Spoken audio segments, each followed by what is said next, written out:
धार की भोजशाला पर हाईकोर्ट के फैसले के बाद राजनीतिक बयानबाजी तेज हो गई है। कांग्रेस नेता दिग्विजय सिंह और विधायक आरिफ मसूद ने अदालती आदेश पर सवाल उठाते हुए कहा कि एएसआई की रिपोर्ट में कई दावों का जिक्र नहीं है और वे इस मामले को सुप्रीम कोर्ट ले जाएंगे। इस पर पलटवार करते हुए भाजपा प्रवक्ता श्याम गंगराड़े ने कहा कि उच्च न्यायालय ने पुरातात्विक तथ्यों और एएसआई की व्यवस्था के आधार पर यह ऐतिहासिक निर्णय दिया है जो सनातन की जीत है। गंगराड़े ने दो टूक शब्दों में कहा कि अगर कांग्रेस नेताओं को इस कानूनी फैसले पर इतनी ही आपत्ति है तो वे मीडिया में बयानबाजी करने के बजाय सीधे सुप्रीम कोर्ट में अपील कर सकते हैं।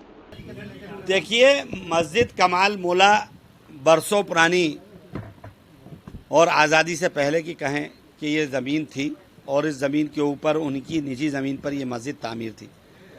एक विवाद पैदा हुआ, दो कमेटियां आपस में लड़ी और लड़कर वो विवाद न्यायालय में गया और लोअर और हाई कोर्ट और सुप्रीम कोर्ट गया और फिर वहाँ से एएसआई के लिए आदेश हुए और एएसआई की रिपोर्ट जब बनाने के निर्देश हुए तो उसी टाइम समिति और पिटिशनर ने न्यायालय में ये कहा था कि एएसआई वाले जो सर्वे कर रहे हैं उसमें हमको साथ नहीं रख रहे।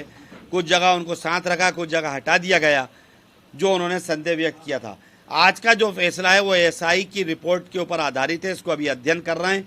हम अब इस निर्णय से सहमत नहीं हैं और हम इसको सुप्रीम कोर्ट चैलेंज करेंगे। देखिए, धार स्थित भोजशाला पर कल मध्य प्रदेश उच्च न्यायालय का निर्णय पारित हुआ।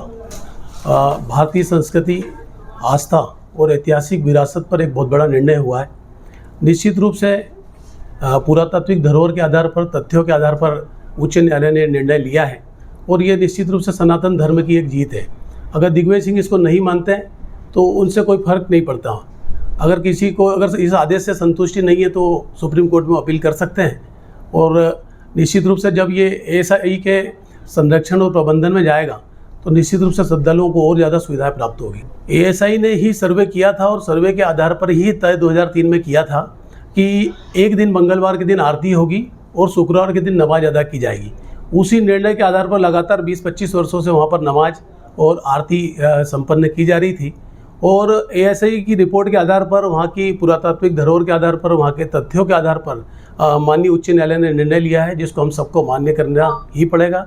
और अगर किसी प्रकार से मसूद जी या दिग्विजय सिंह जी इस पर टिप्पणी करते हैं तो वो गलत है और संबंधित पक्ष को ये स्वतंत्रता है कि वो माननीय उच्च न्यायालय के खिलाफ सुप्रीम कोर्ट में अपील कर सकते हैं।